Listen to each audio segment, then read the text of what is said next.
Commander Swift has kept us apprised of your recent activities. You've made great strides towards quelling the violence. Despite our best efforts to determine what provoked this uprising, the truth continues to elude us. Have you uncovered aught which might shed some light on the mystery?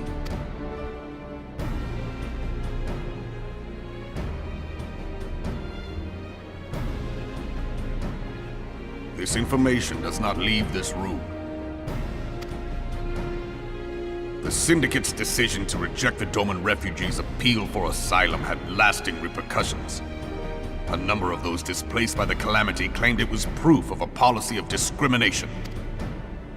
Together with a group of Alamegan refugees, they organized a series of demonstrations to protest against the Sultanate.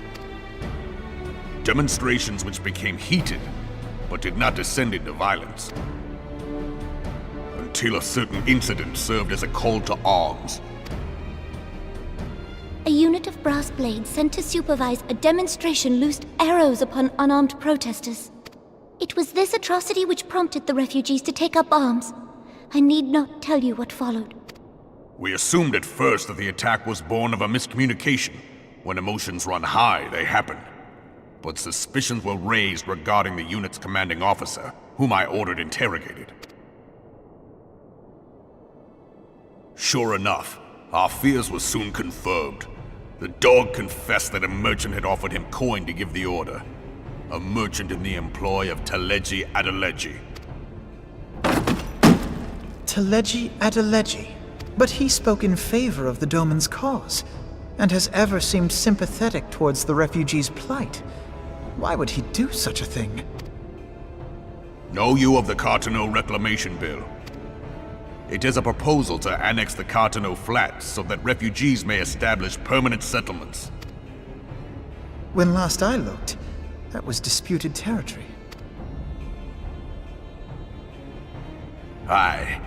Some might even call it a battlefield.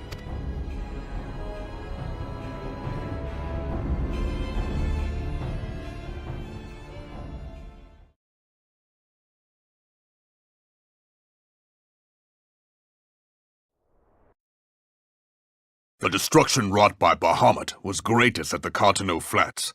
That much is common knowledge. What is less well known is that his rampage laid bare ancient Allagan ruins, of which no record existed. There are certain differences of opinion as to how these ruins should be handled, which is why each nation maintains a military presence in the region to this day. Yet differ though we may, we are still allies. Therefore, in the interest of preserving the Eorzean alliance, we have any conflict which may arise during the course of military exercises in the region shall have no bearing on relations between our nations. In full knowledge of this delicate state of affairs, FFXIV proposed the Cartano Reclamation Bill. A shameless, bloody ruse which stands to benefit him in but one conceivable way. If successful, he will gain control over the disputed territory under the guise of assisting in the resettlement effort. And you can be sure he'll build an orphanage next to every Allagan ruin.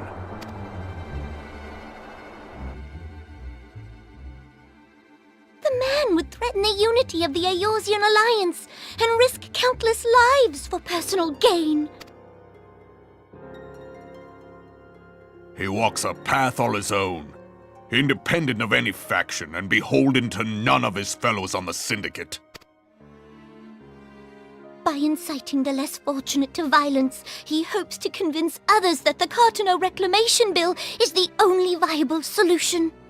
His sympathy for the plight of the Domans was not but posturing to gain credibility with the refugees. Of that there can be no doubt.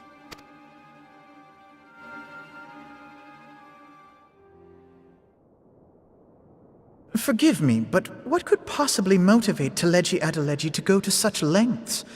What is so special about these ruins that he would risk his position on the Syndicate, and, most likely, charges of treason against the Sultanate?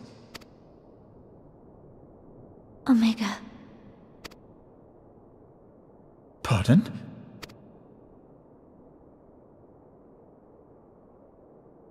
An Allagan monstrosity, not unlike the Ultima weapon.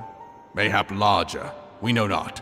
It has yet to be fully excavated. Allagan inscriptions indicate that it was created to fell Bahamut himself. If accurate, it might explain why Nail Van Darnus chose to bring the Red Moon down upon the Cartano Flats, given the ends he went to ensure Eorzea's annihilation. Destroying the one weapon which could stay the Elder Primal may well have seemed like good sense. When first I bore witness to the power of the Ultima weapon, I doubted the evidence of my senses. And now you tell me there is another such weapon, one which could contend with Bahamut. Aye, we were skeptical ourselves. Truth be told, until the Ultima weapon's existence came to light, we thought the inscription had been mistranslated. At present, Omega is more akin to a fossil than a tool of war, having long since ceased to function. As such, its true potential cannot accurately be gauged. However, if someone were to restore it, as the Garleans did the Ultima weapon, I have little doubt that he would wield untold power. Power enough to subjugate Uldar like as not, and the rest of Eorzea besides, which is doubtless why Teleji Adeleji yearns to have it. That he should aspire to world domination. He who has ever walked 2 paces behind Lord Lolorito in matters of commerce. 'Tis in acknowledgement of his own limitations that he seeks this power. Woe betide us all should we allow him to have it.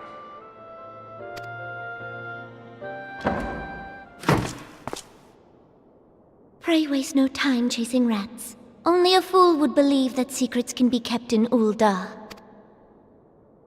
It would seem the implications of the Sultanate's refugee problem are rather more far-reaching than we assumed.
Scions of the Seventh Dawn, on behalf of the people of Gridania, I bid you welcome.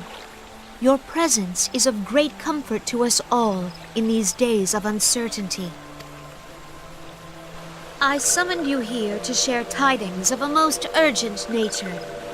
But a short while ago, the great elemental spoke, and his voice was clarion in its intensity. Ramuh is returned unto the forest. Scarce had his words ceased to echo in mine ears when we were visited by an emissary from Little Solace.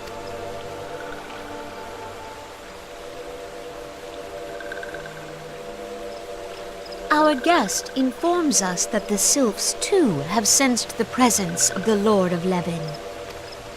Though his exact whereabouts remain unknown, we may safely assume that the primal was summoned within the heart of the Sylphlands. Unlike the other primals you have encountered, Lord Ramuh is no raging avatar of destruction. He is revered as much for his wisdom as his strength, serving as both arbiter and guardian to his children.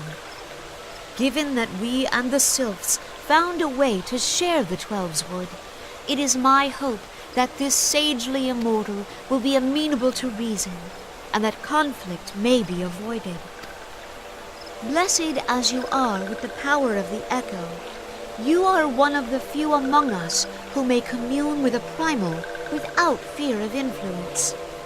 I would ask, therefore, that you represent us in this most delicate of negotiations.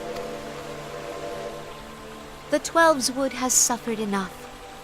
Upon this, we and the Sylphs, and I would venture Lord Ramuh himself, are in perfect accord. Let us not endanger our shared home by engaging in unnecessary hostilities. Dear friend, I beseech you, safeguard the peace which exists between our peoples.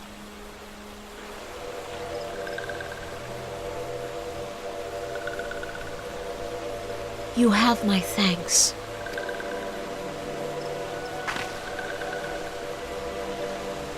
Pray make for Little Solace, then.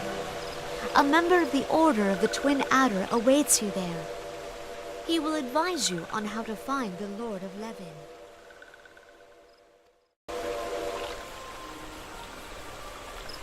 An ill wind blows through the forest.